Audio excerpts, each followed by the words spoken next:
Oh, yeah. Good morning, everybody. Morning. This coming Shabbat is not a regular Shabbat, but the first day of the year. It's Rosh Hashanah. So therefore, we do not read from Torah, the weekly portion. We will wait for next week. Instead, we're reading Torah portions that related to the holiday of Rosh Hashanah. The first day is about Ishmael, and the second is about the Akedah, the binding of Yitzchak. So what are we going to be doing this week? We will be studying a teaching of the Rebbe, a deep Kabbalistic understanding of an idea that exists within Rosh Hashanah that falls on Shabbat. And that is, when Rosh Hashanah falls on Shabbat, we skip the blowing of the shofar.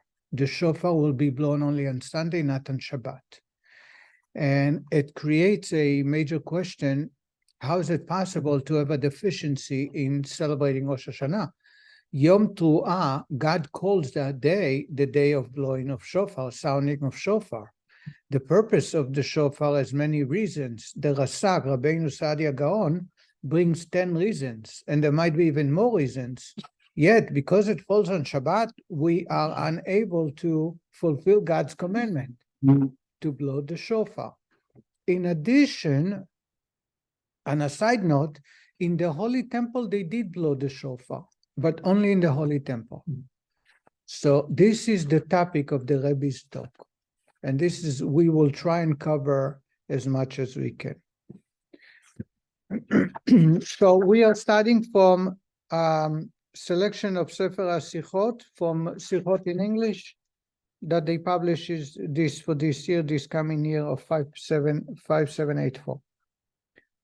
Number one, with regards to the festival of Rosh Hashanah that falls on Shabbat, the day on which the upcoming Rosh Hashanah, which receives blessing on this Shabbat, will be celebrated in the Mishnah states. The shofar would be sounded in Beit HaMikdash, but not in other places in the region. Outside of Beit HaMikdash, there is no sound of shofar on Shabbat. There is a well-known question. How is it possible to bypass the positive commandment to sound the shofar on Rosh Hashanah? It is a mitzvah. It doesn't say you have to pray on Rosh Hashanah. It doesn't say.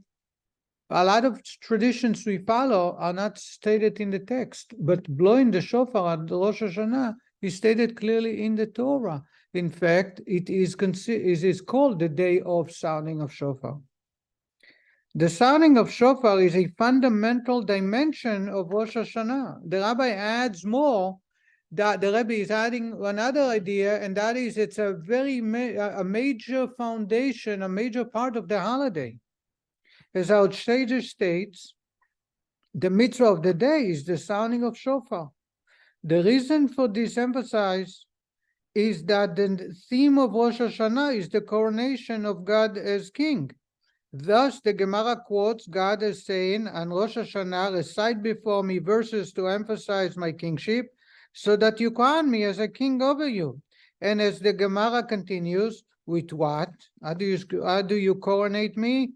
With the shofar, indicating that the sounding of the shofar brings about the coronation of God as king.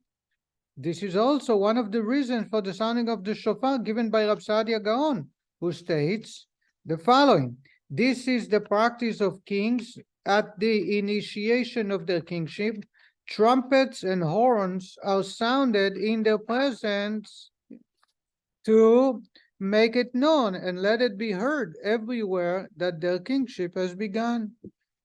The Gemara says that on Rosh Hashanah, God wants to become a king. Every year he starts over and he says, please make me your king. How do you make God the king? Saying verses of kingship, accepting God, and also sounding the shofar. Rabbi Saadia Gaon, who brings lists, 10 reasons, one of the reasons he said, every time a king is being coronated, the initiation of a king, you blow horns and trumpets, so that everyone should be told, it should be known all around that they accepted his yoke. So therefore, Rosh Hashanah is the day when we accept God as our king again, and we need to sound the shofar as part of the coronation. Thus, the question arises, how is it possible for there to be a celebration of Rosh Hashanah, the coronation of God as King, which is accomplished by sounding the shofar when the shofar is not sounded? By the way, on Rosh Hashanah, you will not find any one individual requests. We don't ask God for anything. Mm-hmm. We ask for the community, for the universe, for the nation, but not for an individual. And general, because Rosh Hashanah is about God, not about us. When we ask God to give us life, Kuktov L'chaim Tovim, inscribed us in the book of life, it is because we say, God, we want to serve you. We want to spread your name. But there is no individual. On Yom Kippur, we ask God specific needs, not on Rosh Hashanah. In other words, it's all about God. If it's all about God, the shofar sound is an integral part of making God the king. And on Shabbat, there is no shofar. In many Hasidic discourses, it is explained that when Rosh Hashanah falls on Shabbat, the coronation of God as King comes about through the spiritual influence of Shabbat in and of itself. Therefore, there is no need for the sounding of the shofar. Every year, the coronation of God as King is accomplished by the sounding of the shofar because it arouses his desire for kingship by drawing down and revealing his pleasure in his kingdom. As a result of the pleasure, the Jewish people's acceptance of his kingship arouses. God is motivated, as it were, to renew the existence of the world and rule over it.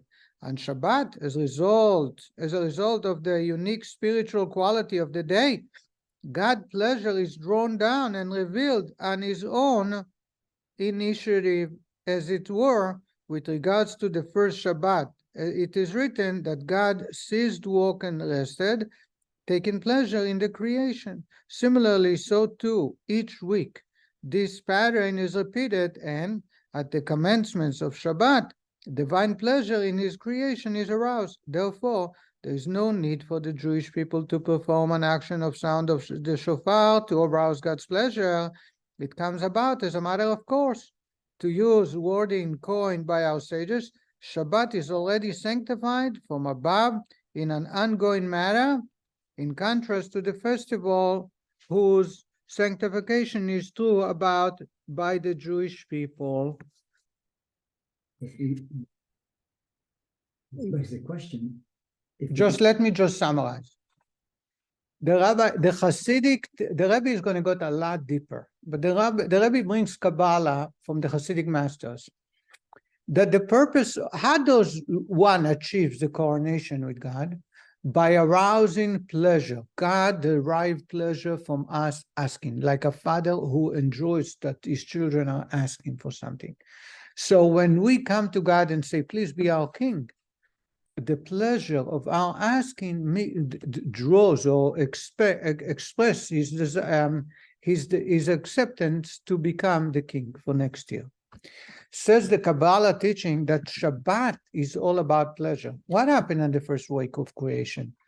It says that God created 6 days. He saw all that was good, and therefore he rested. He rested the idea is that he enjoyed all his accomplishment. He saw something that brought him pleasure.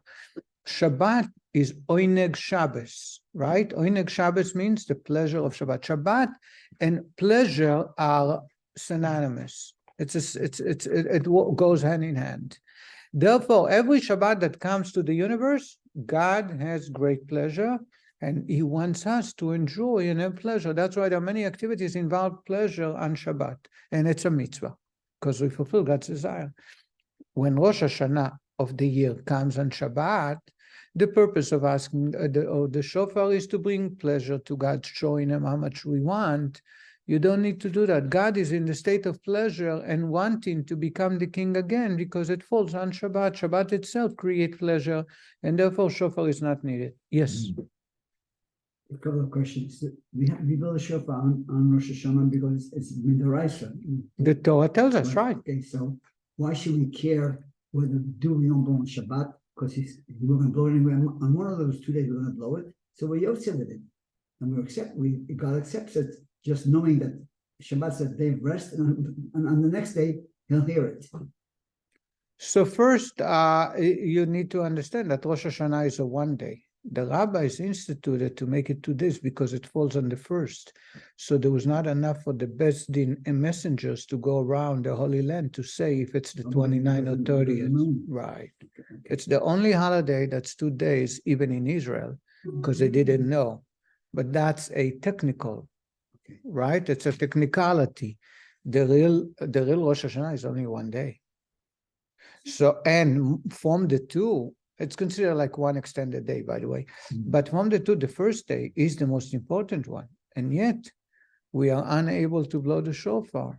The one answer Kabbalah explains is because it's Shabbat. The purpose of blowing shofar is to arouse God's desire to be the king through pleasure. Shabbat itself creates the pleasure for God, and therefore we don't need the shofar. It's superfluous. It's twice. Okay? So it's 2 days in Israel also. Oh, yeah. Wow. That's the only holiday that's 2 days. They're very upset about it. Shabbat trumps everything, right? What? Shabbat trumps everything. Right? Yeah, Except when people. It's not so simple, no. You see that in the Holy Temple, they did blow the shofar. Soon the Rebbe is going to address that. Yeah. Okay. So, and God did not make that as an exception.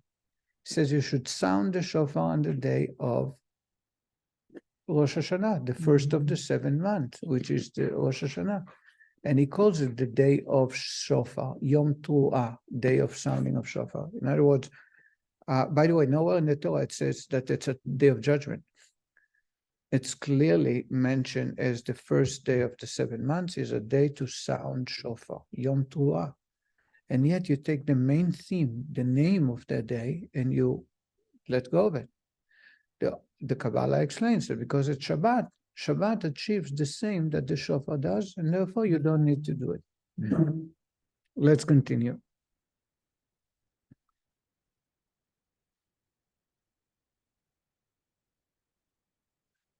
I am on page 6 in the middle. Similarly, so to each week. This pattern is repeated, and at the commandments of Shabbat, divine pleasure in his creation is aroused. Therefore, there is no need for the Jewish people to perform an action and sound the shofar to arouse God's pleasure. It comes about as a matter of course. To use wording coined by our sages, Shabbat is already sanctified from above in an ongoing matter, in contrast to the festivals whose sanctification is brought about by the Jewish people.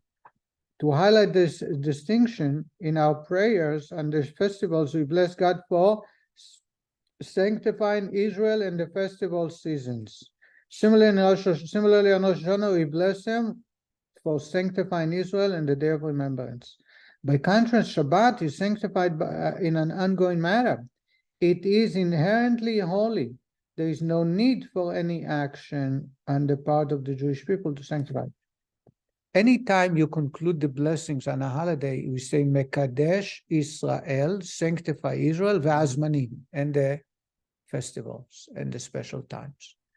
On Shabbat, you don't say it. You say Mekadesh Shabbat. You sanctify Shabbat. I don't say sanctify Israel and the special festival.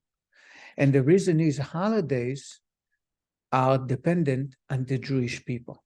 In other words, it hangs on the Jewish people decision. So if they decide that this month is going to be a leap year, or that month of Adam, then the holiday will fall on a whole different day, all different month. In other words, the holidays, festivals, is all about the Jewish people's decision. And therefore, on a holiday, we say, God, thank you for sanctifying Israel and the holidays. In other words, before you sanctify the holidays, you need to have Israel sanctified, and they have the authority to decide. That's why you have today's holiday on Rosh Hashanah, or outside of Israel every holiday, because that's the decision that Israel made. Shabbat, in Aramaic, Mekadsha Vekaima. Shabbat is, regardless of my decision and my desire and my achievements, has nothing to do with me. God had sanctified Shabbat. So you won't find in the Shabbat prayer, Mekadesh Israel v'Shabbat, God who sanctified Israel and the Shabbat. It says Mekadesh Shabbat. In the prayer, Friday night, Shabbat morning, Musaf Mincha, we say Mekadesh Shabbat. We thank God for sanctifying Shabbat. You know why? Because God had sanctified the Shabbos. And therefore, if I decide Shabbat is not today, but Shabbat is in 2 days, it's not going to work, unlike holidays. Therefore, because Shabbat is a unique day in which God's pleasure is expressed, every single Shabbat, regardless of are we ready, is it comfortable, is there an issue, it doesn't matter. Therefore, when Rosh Hashanah, the festival, fell on Shabbat, the achievements of pleasure by God is achieved without say, without the Jewish people saying. Therefore, we don't need to blow a shofar to arouse God's pleasure. That pleasure is already created by Shabbat. I hope I made myself clear. Even so, the Rebbe does not take it at face value. Even so, notwithstanding the influence of Shabbat, in the Beit HaMikdash, in the Holy Temple, the shofar would be sounded, because there are many, indeed infinite dimensions of divine pleasure. In the Beit HaMikdash, since it was possible to evoke a loftier dimension of divine pleasure than that which is drawn down on Shabbat, the shofar was sounded to draw down this most sublime pleasure. By contrast, in other places in the region, it was impossible to call forth this unique sublime pleasure through the action of the Jewish people. It was only possible to elicit the dimension of divine pleasure that is inherently generated by Shabbat. Hence, the shofar was not sounded. So now we have an answer to the second question. How come on Shabbat and the Holy Temple it did? Because the idea of pleasure, there is always a step above, very unique. The Holy Temple was so holy and so lofty outside of the universe that it was able to, in addition to the Shabbat level of pleasure, there can be a greater level of pleasure, and that is the sound of the shofar. That type of pleasure cannot be achieved anywhere outside of the temple. Therefore, they were not allowed to blow the shofar. Not everyone was allowed to enter the temple. And because it was very unique, right? The Holy Temple is considered like God's bedroom. A husband and wife can draw pleasure from each other in many activities, feeding each other, cooking, buying flowers, sweeping the floor, emptying out the garbage can. But in the bedroom, it's a whole different, there can be a pleasure that's a whole different level that cannot be achieved anywhere else, cannot be achieved in the kitchen, forbidden, cannot be achieved in a park. And that's the idea. In the temple, therefore, they blew the shofar because the idea of pleasure is a much loftier than anywhere else. And therefore, they are allowed to, or they are obligated to blow the shofar, but not outside. Nevertheless, further clarification an explanation is still necessary. The Rebbe is asking a simple question. One of the fundamental dimensions of Rosh Hashanah, in addition to the coronation of God as King, is that his coronation is meant to be accomplished through the divine service of the Jewish people. As indicated by God's request, recite before me verses that highlight my kingship, so that you crown me as king over you. That is, through the divine service, the Jews bring about God's coronation. Says the Rebbe, I don't understand. Pleasure is great. That gives God desire to be the king, because that pleasure of Shabbat achieves the same as the blowing of the shofar. However, a king, being a king, is very unique. A professor, an achiever, an engineer, you can do on your own. But being a king without people is impossible. You can't be a king unless you have the people who are accepting the king as their king. And therefore, there needs to be some type of demand by the people to be subservient to the king, to accept the yoke of the king. And therefore, no matter how great the pleasure is, shofar, the sound of shofar, is our subjugation to God, our willing to accept him as our king. Taking that away is causing the lack of a major component of making someone as a king. This concept is connected with the well-known explanation why Rosh Hashanah is celebrated on the 1st of Tishrei, the anniversary of the day of Adam's creation. The first man was created, even though it was the 6th day of creation. Similarly, since in our prayers we refer to Rosh Hashanah as the day of the beginning of your work, a commemoration of the first day, it would have been appropriate to celebrate Rosh Hashanah on the 25th of Elul, the anniversary of the first day of creation.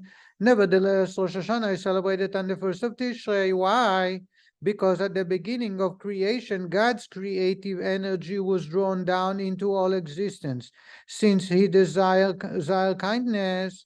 However, at the present time, the renewal of existence is dependent upon the arousal from below that is achieved by man's divine service in accepting God as king, and thus reawakening his desire for a world where his sovereignty would be manifest.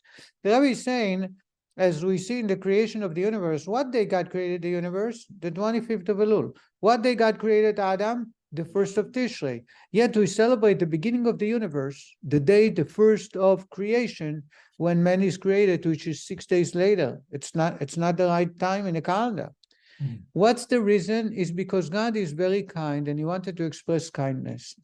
How did he express kindness? By creating the universe, creating animals, creating plants and trees, creating clouds, creating angels, creating all the celestial and the material existences. However, to arouse the desire for God to continue bringing and giving kindness, meaning to keep the universe going, there needed to be someone to come and thank God. If there is no thank you, you walk away.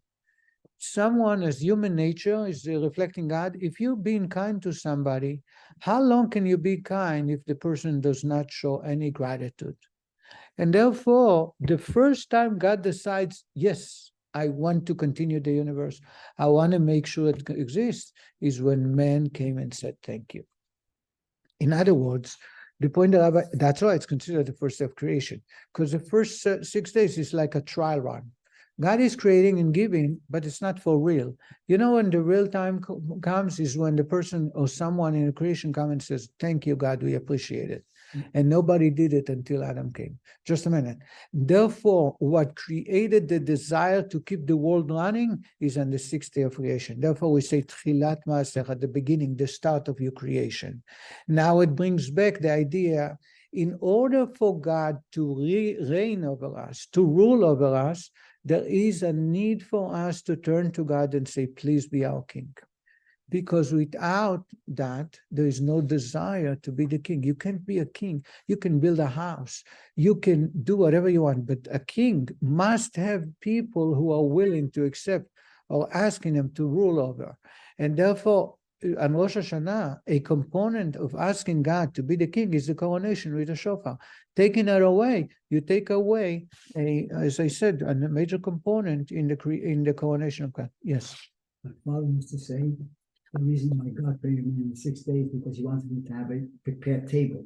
You can't say thank you on the first day because heaven and earth means nothing, but the whole world was created so Adam should inhabit it with everything waiting for him. So therefore he has to give thanks. That's very correct. The Chazal, our sages tell it to us, but that does not address the question. How come on Rosh Hashanah we celebrate Rosh Hashanah on the 1st of Tishrei, not on the 25th of Elul? And that does not explain how come we call it Ze Hayom Tchilat Ma'asecha. This day is the beginning of your creation. And the only reason is, as Kabbalah explains, is because that's when someone says, thank you, Hashem. Once you say thank you, every Friday night we say the Mizmor. God says, Bo nishtachaveh v'nichra, let's bow down and prostrate before God, our creation, and say thank you to him. That's when God says, okay, I want to keep that creation. And therefore, circling back to the shofar is a way for us to express our desire for God to be the king. So no matter how great the pleasure of Shabbat creates, yet if we're not blowing the shofar, we're not asking God to be the king.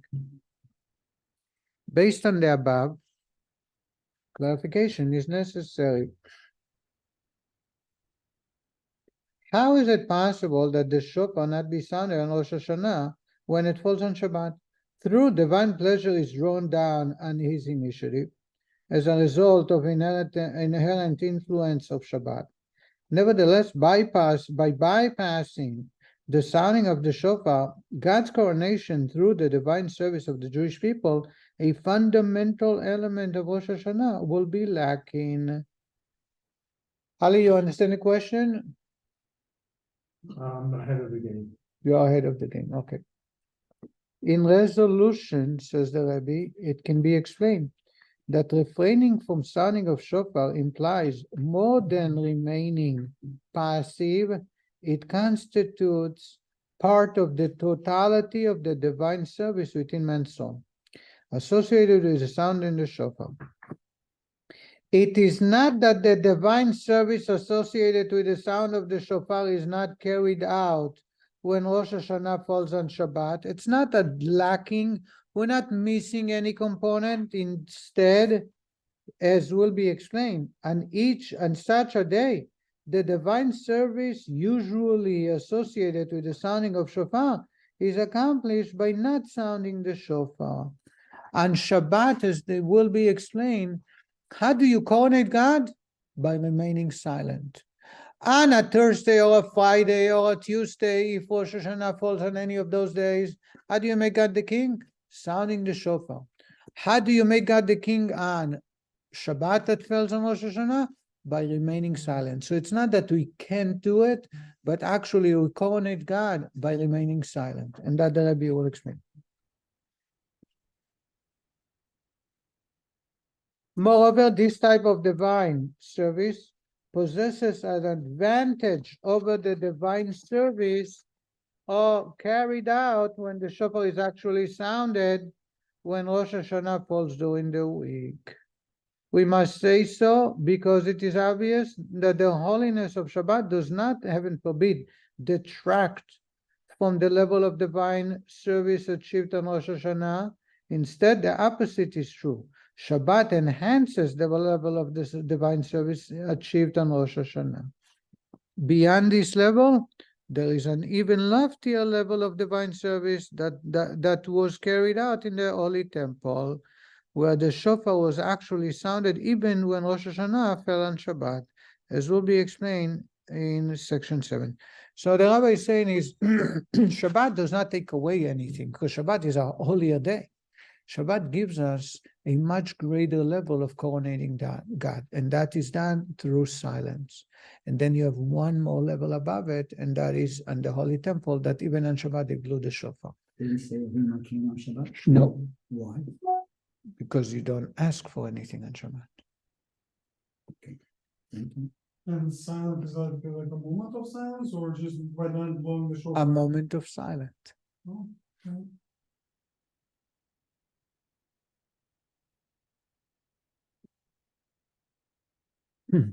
I am going to give you a summary so we cover much more ground. The Rebbe says that the idea of Rosh Hashanah is to coronate God. How do you coronate a king? By prostrating, by bowing down. In the Hebrew language, we call it bitul. Bitul, anybody heard the word bitul? Self-nullification, non-existence. Why do we prostrate when we coronate the king? Or anytime someone appears before the king, the first thing they do is bowing down. What is bowing down? On Rosh Hashanah, we do it about a couple of times. What's the idea of bowing down? I am submitting completely. I'm flat. My heels and my head, my brains are equally the same before you. In other words, I have no say. I have no opinion. I have no question. Whatever you say, I'll accept. That's the idea of being submitted to a king. Is that clear? So the main theme of coronation is bitul, is self-nullification, as expressed in many, many activities that are done when you coronate a king. Is that clear? If so, says the Rebbe, there are two types of bitul. There is one bitul ayesh, and there is bitul b'mtziut. This is a Kabbalistic terminology. I'm just showing it to you. One day you'll come across it. Bitul ayesh is someone who says, I'm here and I nullified myself. Bowing down, prostrating. That's done on the sound of the shofar. What's the idea of sound of the shofar? We are silent. We don't exist. We want to hear that big sound where we call out to God. So I'm not here. But there is a much greater level of bitul, of self-nullification. That is, I'm not even here to do anything to coronate the king, because there is nothing, none existence other than God himself. And that's the idea of shofar, of Rosh Hashanah that falls on Shabbat. On Shabbat, God is revealed. On Shabbat, we all know Shabbat, God's revelation is far greater than the weekday. God is revealed in such a strong way that there is no entity there that exists that needs to be nullified. And that's why there is no need for shofar, because the way we actually connect God is by being silent, by accepting God and realizing there is none other than God. An example to explain that is, imagine you have a sunlight outside that's very bright, and you ignite a candle outside. Can you benefit from the candle's light? No. Why not? Like, Because the sun's light is so bright that there is no benefit. That's called bitul hayesh. The candle is here. If you put your finger, you're going to get burnt. But the candle have no benefit, no beneficial. The candle recognizes that its existence is none.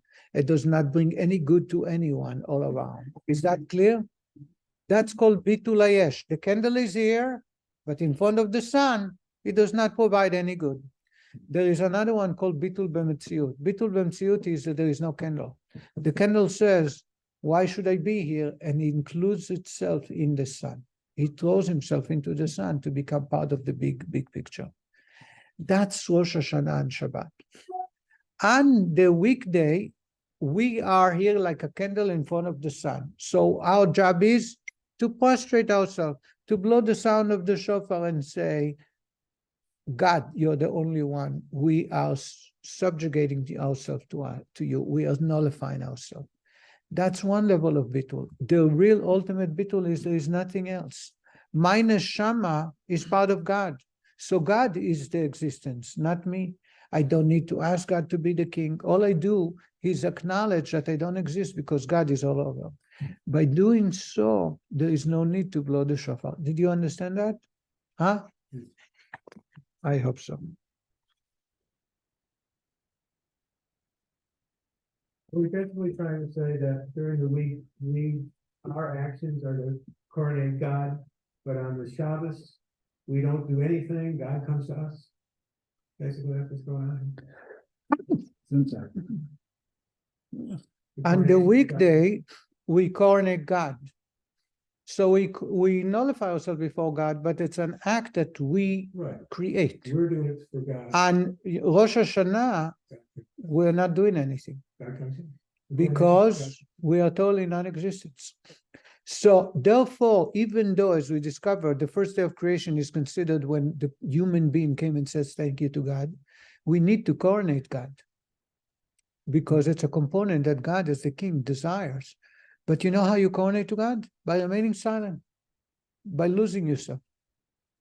When we become silent, what happens is we allow God to be everywhere and all about God, and that creates a great, great desire by God to be the king. So how do we do prayers on Sabbath? The prayers are for different reasons. Okay. It's like you prepare yourself for the coronation. You rent a hall, you have a band, you have good food. There's a whole thing. But the pinnacle, the moment, the most important is the highlight, is the coronation. On Rosh Hashanah that falls on Shabbat, the coronation is done through silence, not through sounding of shofar for nullifying ourselves. The rabbi is going even farther, a much deeper point, a much deeper understanding, and we don't have the time for it. All I'm going to say is the rabbi says that's why the difference between weekdays and Shabbat is that we know God reveals himself on Shabbat to a much greater level. That's why Shabbat, we derive pleasure from physical objects. That's a day of rest. We don't have to create anything because God is all over the place. We have an extra soul meaning we're closer to God. And therefore that theme plays out with the sounding of shofar and the lack of on Shabbat. So I want to wish everybody Shana Tova. May we continue studying and grow next year. Shana Tova. Thank you.